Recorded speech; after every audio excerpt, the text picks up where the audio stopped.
Hello and welcome. This is Rooflemonger, and today we have another tips and tricks guide, this time for Chris Redfield. So as always, going to be going over command normals, special moves, super moves. Going to be talking about some of his general offense, his angles of attack, and what we can do to disrupt some of his weaknesses. So without any further ado, let's get into it. So for command normals, first off, let's talk about Stun Rod. Stun Rod is forward and light punch, and this is actually quite fantastic as far as command normals go. So first off, and we'll just turn on damage so you can see it, it does high damage for a command light. So you see here it does 700, like his normal jab is 300 you see here, so 700 is a pretty big get. On top of that, it's got really big range. Like you see here, it can hit from roughly this distance. And on top of that, it's also an OTG OK move. So you can hit a foe once they're knocked down and keep your combo going from there. So all around, this move is just pretty good. Like I can't really say much more. It's also a great combo starter when you're starting with some manner of jumping. Our next move is another command normal, which is the flamethrower, and honestly you might as well just consider the special move. It's really good because it does one thing really well, and that's control space. Now you see here how far away that hit from? That's great. One of the big things here, it's one of the best hit confirms in the game. So since it controls so much space, you can like dash up and try to go, you know, if it hits then whatever. It also blows up a lot of traditional fireballs here. See here, but it destroys them fairly easily. And one of the big uses is just if you can get someone to just kind of jump into it. You know, this game obviously, if you play it any amount, very jump heavy offense. You don't want to get hit because Chris is in no way invincible. But if you can, like, say, predict someone trying to gain space on you, maybe a quick backdash and a flamethrower if they land on it. One of the key things about it is as it's hitting, you don't have to let go of the button, because when you let go of the button, you know, you let go of the flamethrower. But as you do it, hold the button, and you're allowed to do motions into other moves. So see here, I'm going to do fireball motion, light punch, and it goes right into the shotgun. If we do it a little closer to the corner, backwards quarter skull, and I go into my rock punches. So you don't have to let go of that button while you're doing the flamethrower move, and you can still buffer in other moves, and it'll all just automatically cancel into it. And that's one of the greatest strengths of the flamethrower. The slide is another great command normal. That's just diagonal down, forward, and fierce kick. So first off, it creates an OTG state when they hit the ground, meaning you can pick them up. And that's one of the main reasons why you're going to be using it in most of your combos. Maybe not all of them, but a lot of combos, this is a very beneficial state to have for combo extension. And also, while you're doing it, it does lower his hitbox. Not a lot, but basically his hitbox now manages, it looks a lot like what he looks like on the ground sliding. So he can go under certain moves, so like a standard Hadouken, not so much. But anything that's a little higher up in the air, he can slide under some aerial projectiles where walking would not do the trick. It's not something I would recommend most of the time, but it is something you should be aware of. The elbow drop is one of his better uses for pressure. That's jumping down and light punch in the air, and he just gives a good old people's elbow. So this move, what makes it good is it is a cross-up. Chris has no natural cross-up. The best he can do without it is hyper hop, and then when the side switch happens after the super jump, you can then do a jumping fierce punch. But this does not need that. You just naturally do it, and it's a natural cross-up. Now, from this, you know, you get your combo starters, so you can kind of go for whatever after that. I would highly recommend you, if you don't already know how or have not really gotten used to it, really get used to that hyper hop, that little short jump, which is just simply, you know, you super jump, but after you super jump, hold down. Because that really lets him get this from angles and pressure that he normally just can't do with, like, you know, regular old jump, as it gives him a lot less time to react. And for Chris, that is a fairly big deal. The prone stance is the next thing to talk about here. The game counts it as a command normal, not a special move, so I guess we'll talk about it in this section. It is simply performed by hitting down, down, either of the two punch buttons, and he'll lie flat on the ground. So the first immediate benefit is most things are going to go over his head now. Light punch, light kick, heavy kick. Each of these will do a gunshot. The gunshot is the same no matter what button you press, so don't worry about that. It's nothing different than a regular gunshot. It's reflectable, hits, you know, slightly higher up, travels from the ground upwards. But the real money with this move is heavy punch, where he does this little shoulder tackle. Now, I know it doesn't look like much, but what makes this move work is that shoulder tackle is a fully invincible move. So on that wake up till that shoulder connects, He is 100% invincible to all forms of attacks, projectiles, you name it. He cannot be hurt till after the move is active. So this is a very great defensive option, as full invincible moves that cost no bar are incredibly rare in this game. Even, you know, some moves with bar are pretty rare for invincibility. And so that's, you know, really a great defensive feather in his cap. And on top of that, it causes a bit of wall bounce. So the closer you are to the corner, the wall bounce angle is going to change a bit. So if they're quite far away from the corner, so you can take them a little bit to travel. But at the very least, you know, you can pressure them afterwards. If you see it connect, it's a lot easier to, you know, we can just tag in our partner and they can hit before we even get the wall bounce. Or you can allow the wall bounce to happen and then they can follow up. There are ways to follow up with it naturally, but it's a little tricky. It's a little harder. If you have an active partner, it's a lot easier to work with them. Now on to special moves. We have Gunfire. That's Corsical Forward Light Punch or Fierce Punch. The button you press changes the move. So Corsical Forward Light Punch is a shotgun. And just like most shotguns in most games, the closer you are, the better it is. So see here, if we do it right point blank, it gets 10 hits and knocks back. We get a little further away, got less hits, no knockback. Go over even further yet, and it's going to miss completely.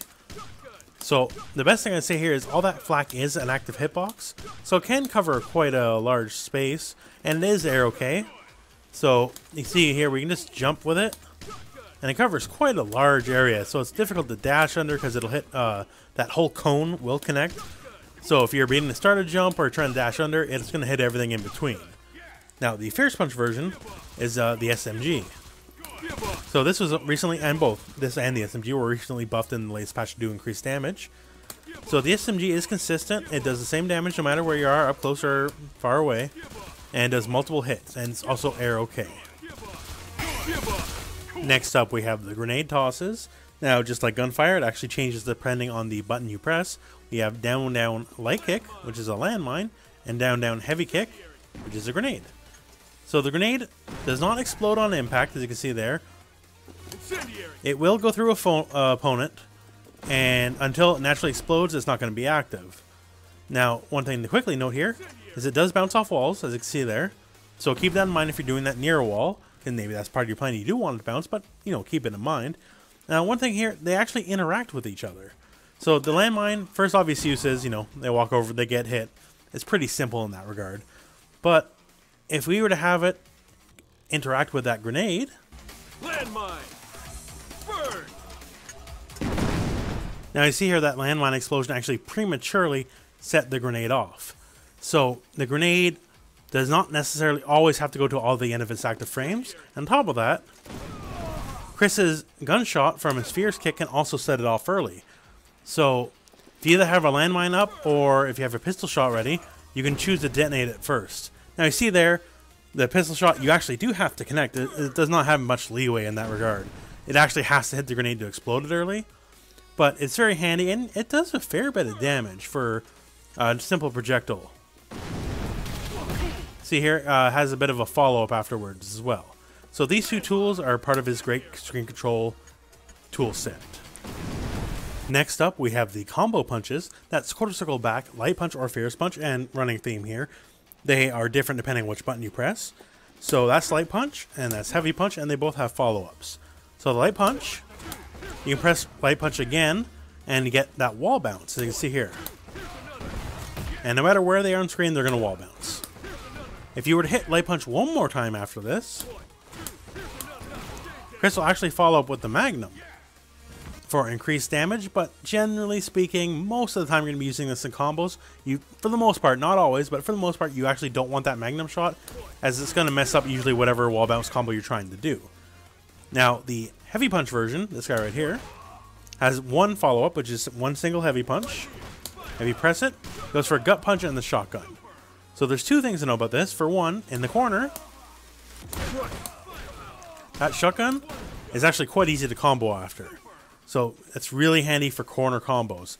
And now this is going to be not very common. You're not going to really do this much. But you can cancel out of the move before that shotgun happens with a super and get from there. So if we're going to do this here. See, at the very beginning before the shotgun connects, there's a bit of a crumple state. So what we're going to do here Now we're going right directly into our level 3. And it's basically one of the few ways you can naturally combo into his level 3. Because they are falling to the ground in that crumple state. So it gives you enough time to set up the rocket launcher and go from there. Now onto the super moves. The most ubiquitous one we have here is the grenade launcher. Now you're going to be ending, I'd say, almost all your combos with this, as of the 2 level ones. This is more damaging. Has a lot of reach, goes very far. It's also one of the better supers just to shoot out in neutral and tag in your partner, because there's so many projectiles on screen, the opponent doesn't really want to move too much. But that's kind of really all there is to say about it. One thing to note, the first hit always freezes, and sometimes, in very rare situations, you can hit the freeze and something else of the move will miss due to like extreme enemy movement or something like that. In that case, you can always tag out and you still get a full combo from there. Next up is the sweep combo, where Chris pretty much brings out everything in the kitchen sink to attack the foe with. Now, what's really handy about this move is the move does have invincible startup. So it can blow past like fireballs, it can blow past more traditional attacks. Like we'll try to do where I use overhead here. So it'll just bypass entirely. It's full invincible startup. So when you feel very pressured, you can bring this out to put the pressure back on your opponent. It does not do as much damage as a grenade super. So when it comes to ending combos, I don't recommend it for that. But that, along with Chris's prone stance, he's got 2 great ways to get out of pressure. Now, for Chris's level 3, it's actually quite a bit different than most level 3s. If you watch any amount of these, I usually just say, you know, level 3s are invincible, that's it, move on. Chris is a bit more special. So, it is invincible startup, but that's kind of where it stops. So, when he does this, you can freely move this cursor around. And you can see here, right under, or rather above, his super bar, over here, there's a bit of a timer running. So when that timer's running, that's your time limit to do this move. You have 3 shots of this rocket. So 1, 2, 3. You can shoot him wherever you want, anytime you want. If you get that first hit, then from there the second hits are basically guaranteed. I'll show you here real quick. So we'll go 1. Oh, I got the hit. The next 2 are guaranteed. You just smash the button. It'll always hit. So you generally don't combo into this too much outside of the Fierce Rock Puncher thing as we showed earlier. But one of the things is it's one of the best storm burners in the game. So if you're in your Infinity Storm, it's about to run out. I'm sure, as you're probably well aware at this point, you can enter the same motion to go into a free level 3. So as the storm is about to run out, you go, oh, enter it. I get my free level 3. And now you have this, which is a great pressure tool. At the very, very worst, all this is going to be a lot of chip damage. And, you know, for a free level 3 or whatever, that's fine. But you can hold people hostage with this a little bit. Because if you catch them in the middle of hitting a button, hitting anything, jumping, it doesn't matter. You got them dead to rights as soon as that rocket's pulled up. As soon as that rocket launcher's in his hands, whatever, if they're stuck in the middle of animation, you can just jam on that button. They're going to get hit for sure. And if not, you can just make them sweat a little bit. You know, track them. And make them, you know, most people, if they're smart, they're just going to down back and wait for it out. At which point, you know, you can just get your chip damage. But at the very worst, and say they do exactly that, you can get your chip damage, tag out, and get a little bit of free pressure. Alright, so the Magnum. I did skip this in the special move section because it deserves a section all of its own. Because it's Chris's defining move now. I did wait for the patch to come out before I made a Chris video specifically because of this. Because Magnum before was not a very good move, and now it's his single most defining characteristic. So first up, just before you get anything, the Magnum, as you see here, has a resource, 3 bullets, which you can then reload. You can also reload in the air, so it doesn't really matter where you are, but you only get 3 shots before you need to reload. So what the Magnum does is a lot of damage for a projectile. So even Ryu, who normally has like the most damaging projectile, Chris's does more than that. And I'm sure, as it's very obvious now, it also causes a wall bounce. So from here, even from full screen, Chris can get like whatever he wants. It is not a deterrent. The distance of when you get that hit is not a deterrent any longer. Versus say like, I know, as one of his more regular projectiles like the SMG. Now, what makes this really good now is, as of the last patch, is it completely crushes all other projectiles. So Reality Stone doesn't stop it. A more normal like Hadouken doesn't stop it. Now even someone like Zero has a projectile that crushes normal projectiles, and that won't stop it either. It's here. Now he did take the hit, but generally speaking, hit for hit, nothing is better than the Magnum for one move. It can blow past supers, any amount of projectiles. When you are both here laterally on the screen together, nobody's in the air. Simply put, Chris owns the screen now thanks to these changes, because the Magnum will crush everything, and anytime that hits, dash in, free combo time. As always, I drop the combo at the end. That's the nature and the curse of these videos, I guess. But the Magnum is so good now. This ups the value of Chris exponentially. His whole game plan is basically based around the Magnum, because he wants you to stand on the ground and trade with him, because, you know, he's always going to win the trade. And that kind of leads to the next section, because, you know, for the most part, people aren't going to stay on the ground. And Chris has a bit of trouble with that, so let's talk about that now. Now let's talk about Reality Stone. I generally try not to advocate a certain stone with a certain character, because, you know, the way this game works, you know, play whoever you want. Any team, any combination of characters and stones, sure. But even in its now nerfed state, I still believe Chris very much needs the Reality Stone. And the main reason is simply this. Chris has incredible trouble, if we're both stay on this side of the screen, if someone jumps, Chris simply can't deal with someone on that angle. He owns this part of the screen, all the more so after the patch, so that part's not the problem. He's definitely in charge here. He's got good angles going downwards on his jumping angles, but when someone's just here and, you know, air dashing and whatever, Chris can't really do much to stop him. And that's why he needs Reality Stone, because Reality Stone is the only defense Chris is going to have against people who are super jump happy and want to get in through air dashing or whatever, because it's his only angle of attack that will actually work. Now, yeah, you can rely on a partner, but if you're relying on a partner, why'd you pick Chris to begin with, right? So I normally don't like advocating this, but Chris really, really needs Reality Stone, because that's the only like blind spot in his offense, and it's pretty key. Now, thankfully, there's some good stuff we can do with it. So, and I'll talk about this a little bit more later on, but jump fierce kick is one of his main forms of offense. So say we're super jumping and doing that, we can do jump fierce kick, Reality Stone, and another jump fierce kick on the way down. So that's 3 projectiles per jump, and that's, you know, pretty alright with filling the screen. That first one, it's not really going to hit them if they're in that critical angle where Chris's blind spot's in, but that's why we Reality Stone, so it'll track them. And even though it's a bit slower to start up, that is, it's still really good at contesting that airspace and getting people flustered, because the more they get hit in the face with the Reality Stone as they're trying to contest that airspace, you know, the more they're going to think about trying to go in for a more grounded approach, which is exactly what Chris wants. But he so needs Reality Stone just to control that airspace, because otherwise all of his offense falls apart. And now that we just talked about the Reality Stone and mentioned jumping, so let's talk more about jumping offense. So Chris's jump fierce kick is one of the best jumps in the game, simply because, like, look at the absurd range it can hit from. Like, I don't gotta be anywhere near you to get that hit off. So with that in mind, we can do stuff like, you know, jump fierce kick in the SMG, and that is a natural combo. So see here, normally get 7 hits.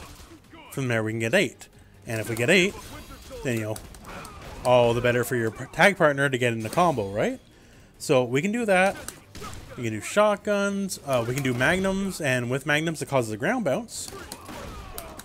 So with that ground bounce, we can then, and this is spacing dependent, but with that magnum, we can then get a combo for close enough. If we're a little further away, not going to get much.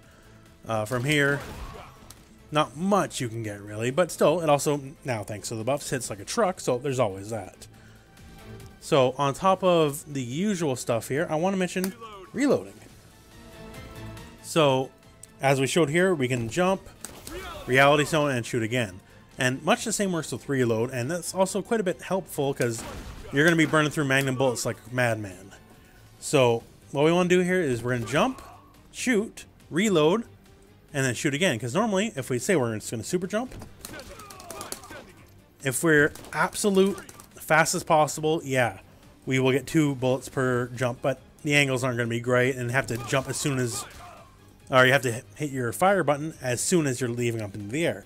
This can be a lot more lax. You can shoot, reload, shoot again. Because canceling in the reload is actually faster than his normal recovery action for the jumping fierce kick. So you're basically just shorting your animation time till you can shoot your next bullet. As you can see here. I even went over the head because I went so fast. So you can plan your angles around this. It's good for runaway as well. And if you want to, see here, I just managed to get a total of 3 bullets out. I got the jump, fierce, kick, gunshot. I reloaded. I did another jump, fierce, kick, and I got the magnum off. So with that reload, it gives you more time to shoot more bullets in the air. That's a handy trick to know. And that concludes our video for today. Chris's game plan is not a very complex one, honestly, but it can be effective, and now definitely more effective after the patch with the buffing of the magnum and his damage all around the board. One move I like, I don't see it that much, but you know, then again, you don't see Chris that much, I guess. But I really love the flamethrower. Maybe I'm silly, I don't know, but I'm a really big fan of it. I love how you can cancel into anything. Like for full screen, you can cancel in the magnum all you want. So if you manage to get that hit confirm, you can just do the motion while you're still holding the flamethrower button, and just go right into a magnum shot and all combos. And from there, you know, get your free little OTG into whatever. So his general game plan is just, you know, fill the screen with threats, a lot of projectiles, a lot of hitboxes. You're going to be jumping, fierce kicking a lot, because that's definitely where a lot of his most effective pressure comes from. But that said, it's still not too bad.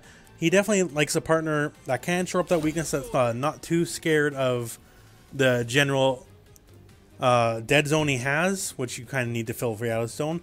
Maybe one day, like Bucky, he'll learn how to shoot his pistol forward and, you know, end this problem though, once and for all. But until he learns how to lift his arms a little bit higher in the air, we got to work with what we got. Anyways, thank you very much for watching. I hope this video found you well. Go out and play some Marvel.